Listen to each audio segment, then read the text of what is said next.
बिहार है, गाजीपुर है, देवरिया का सटा हुआ एरिया है, अपने आजमगढ़ में पीजीआई है। इधर हम बिहार के भी कुछ जनपदों को हम टारगेट में रखे हुए हैं कि जो इस रास्ते से होकर के लखनऊ जाते हैं और मऊ आते आते उनका मरीज दम तोड़ देता है। बलिया के लोग चलते हैं तभी मरीज दम तोड़ देते हैं। तो हमारा प्रयास रहेगा कि यहाँ पर पीजीआई को स्थापित किया जाए, जिससे स्वास्थ्य संबंधी जो सेवाएं हैं उसको सुदृढ़ किया जाए। चौथी चीज़ हमारी जो प्लान में है, लगभग 2.5 साल से हम लोग पत्राचार के माध्यम से माननीय प्रधानमंत्री जी से, क्योंकि हमारे पार्टी के एजेंडे में भी है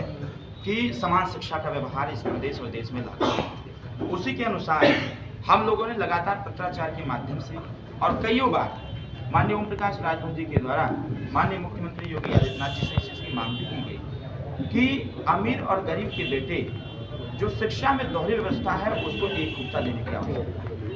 माननीय प्रधानमंत्री जी से जब हमारी मुलाकात हुई, माननीय गृह मंत्री जी से तो आग्रह मैंने किया, बकायदे पत्राचार हुआ और पत्राचार के बाद माननीय मुख्यमंत्री जी, माननीय प्रधानमंत्री जी ने सहमति देते हुए जो 18वें मंडल पर अटल आवासीय विद्यालय का निर्माण कराने का जो श्रम विभाग के माध्यम से हो रहा है, कहीं न कहीं हमारा प्रयास रहेगा कि हमारे मऊ जनपद में अटल आवासीय विद्यालय का निर्माण हो और उसको हम यहाँ लाएंगे ताकि इस क्षेत्र के जो मजदूर गरीब तबके के बच्चे हैं उनको निःशुल्क तौर पर कक्षा 5 से लेकर के 12 तक की शिक्षा, उनको अच्छी शिक्षा गुणवत्ता के साथ उनको प्रदान हो सके। और ऐसे जो गरीब बच्चे पैसे के अभाव में या फिर मैं यूँ कहूँ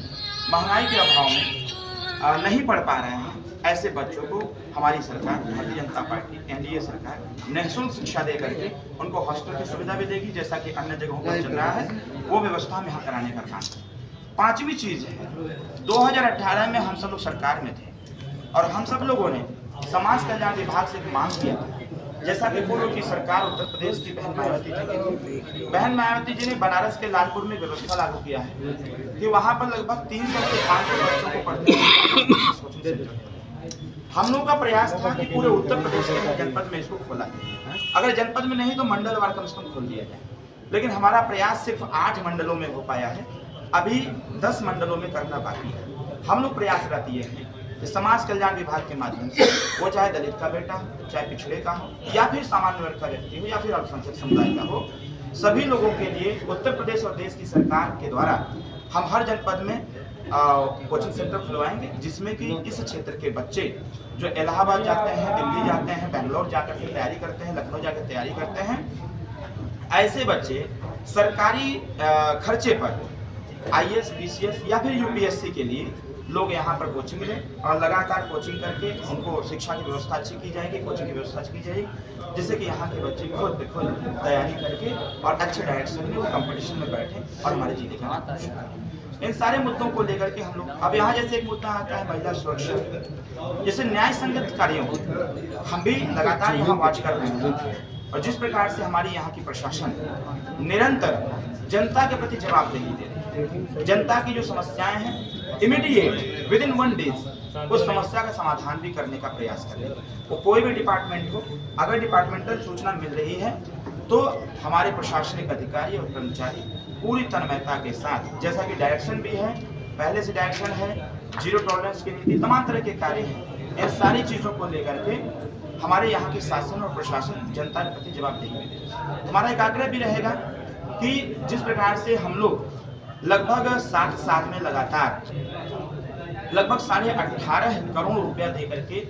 जो गरीब हैं, असहाय हैं, अपने परिवार के या खुद का इलाज नहीं करा पाते हैं, ऐसे लोगों के लिए हम लोगों ने भी जब हम लोगों को जानकारी हुई तो उत्तर प्रदेश सरकार के विवेकाधीन कोष से एज एक जनप्रतिनिधि के तौर पर हमारे नेता माननीय ओम प्रकाश राजभर जी ने बहुत सारे लोगों का इलाज कराया और सिर्फ इलाज ही नहीं कराया, अपनी व्यवस्था दे करके भी अगर सरकारी धन से संपूर्ण इलाज नहीं हो पाया तो अपनी व्यवस्था दे करके हम लोगों ने उस गरीब का इलाज भी करवाया और इलाज के साथ साथ अगर उसको लखनऊ एडमिट कराया हूँ, बाकायदे साधन संसाधन दे करके उसको घर तक छोड़ने का भी बंदोबस्त हम लोगों ने बनाया। इसके साथ साथ अभी हमारी सरकार ने जिस प्रकार से आयुष्मान कार्ड की बात कही है, 70 साल की अवस्था पूरा किए हुए व्यक्ति को आयुष्मान कार्ड दिया जाएगा और उनको 5 लाख रुपए तक का इलाज निःशुल्क दिया जाएगा। तमाम तरह की जो आयुष्मान कार्ड अभी पिछले दफे से बनना चालू हुआ और एक जो छोटी सी विसंगति इसमें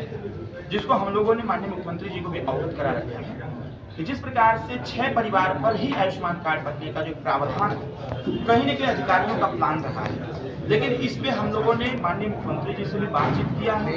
और सेंट्रल गवर्नमेंट में भी हम लोगों ने इसकी चर्चा किया है, गृह मंत्री जी से,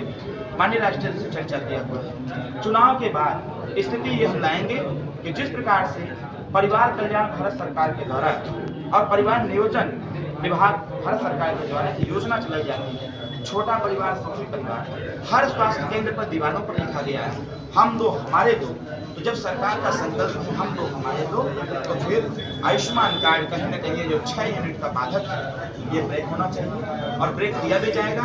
और जो भी व्यक्ति परिवार में है, वो चाहे 1 हो, 2 हो, 3 हो, 4 हो, 10 हो, सभी लोगों का आयुष्मान कार्ड बने, जिससे कि उनको सरकारी सुविधाओं का लाभ, स्वास्थ्य संबंधी सेवाएं उनको सुदृढ़ तरीके से प्राप्त हो और प्राप्त हो जब उनको होगा तभी वो अपना इलाज भी करा पाएंगे और अच्छी तरह से।